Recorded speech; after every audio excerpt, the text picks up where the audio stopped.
வணக்கம்.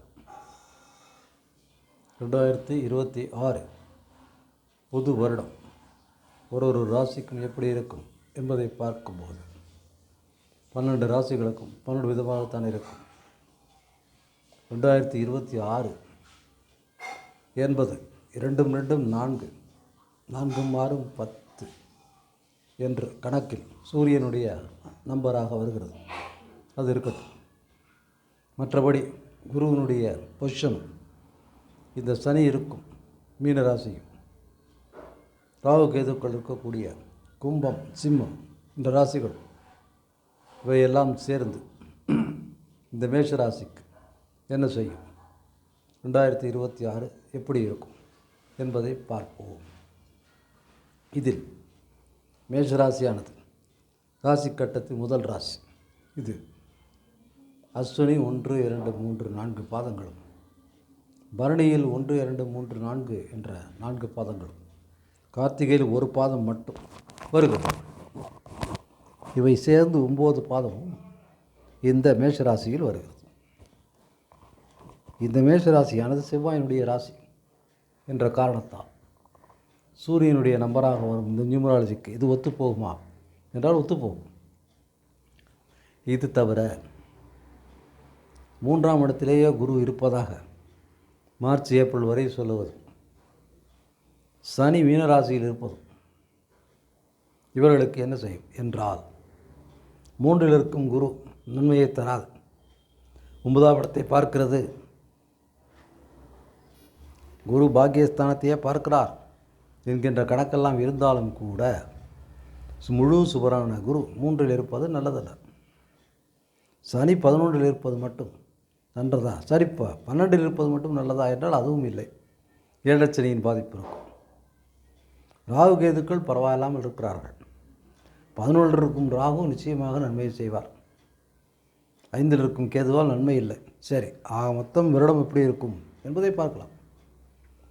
இந்த வருடம் 2026 என்கின்ற வரும் வருடம் மேஷராசிக்கு முதலில் மே மாதம் வரை ஒரு சுமாரான பலன்களையே தரும்.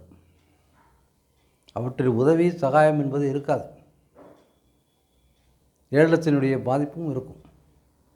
ஏழத்தினுடைய பாதிப்பு என்ன செய்யும்? அனாவசியமான வீண் விரயங்களை செய்யும்.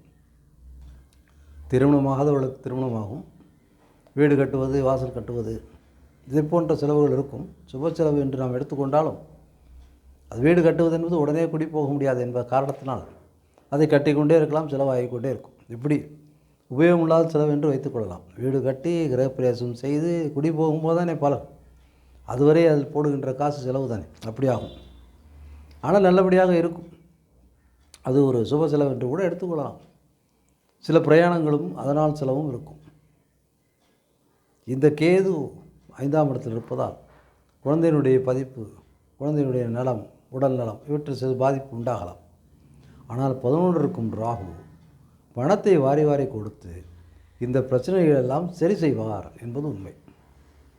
எனவே பணப்பற்றாக்குறை என்பது பெரும்பாலும் இருக்காது. ஆனால் செலவுகள் இருக்கும். குழந்தைகள் படிப்பு விஷயத்திலும் குழந்தைகள் ஆரோக்கியத்திலும் சில பிரச்சனைகள் இருக்கும். மற்றபடி மே மாதம் வந்துவிட்டால், குரு பயிற்சி ஆகிவிட்டால், குரு மிதுனத்திலிருந்து கடகராசிக்கு சென்று விட்டால் எப்படி இருக்கும் என்பதை பார்த்தால் 4ஆம் இடத்தில் குரு கூட நல்லது இல்லை என்று தான் சொல்லுகிறது. ஆனால் பாக்யாதிபதி உச்சம் பெற்று விட்டார், 10ஆம் இடத்தை பார்க்கிறார் என்கின்ற கணக்கெல்லாம் வைத்து கொண்டால் இந்த 4ஆம் இடத்துக்கு சென்ற குரு இவர்களுக்கு மேஷராசிக்கு நன்மையே செய்வார். வீடு கட்டாதவர்கள் வீடு கட்டலாம், புது வீடு வாங்கலாம், புது வாகனம் வாங்கலாம், புது வாகன பிராப்தி உண்டாகும், வெளிநாட்டு பிரயாணங்கள் ஏற்படும். இருந்தாலும் கூட ஏழத்தினுடைய பாதிப்பு இருந்து கொண்டே இருக்கும். சனிக்கு வாரம் நல்லெண்ணெய் விளக்கு போடுவதால் மட்டுமே இந்த சனி பாதிப்பிலிருந்து இவர்கள் நீங்கலாம். எனவே 2026 இவர்களுக்கு மொத்தமாக பார்த்தால் எப்படி இருக்கும் என்றால், முதல் பாதி வருடங்களுக்கு சுமாராகவும், மே மாதத்துக்கு பிறகு டிசம்பர் வரை சிறிது பரவாயில்லை என்று மோர் தேன் ஆவரேஜ் என்று சொல்லக்கூடிய அளவில் 60-70% நன்றாக இருக்கும் என்று எடுத்துக்கொள்ளலாம். இருந்தாலும் கூட எப்படி இருந்தாலும் கொடுமையான ஏழச்சனி இவர்களை பாதிக்கும். எனவே என்ன நன்மைகளை குரு செய்தாலும் ராகு செய்தாலும் சில தீமையான பலன்களையும் அனாவசிய செலவுகளையும் சனி கொடுத்தே தீர்வார் என்பதை கருத்தில் கொண்டு ஒரு சுமாரான வருடம் என்றும் ஒரு 50-60% மட்டும் தேரும் இந்த 2026 என்று மேஷராசிக்கு கருத்தில் கொள்ளலாம். நன்றி, வணக்கம்.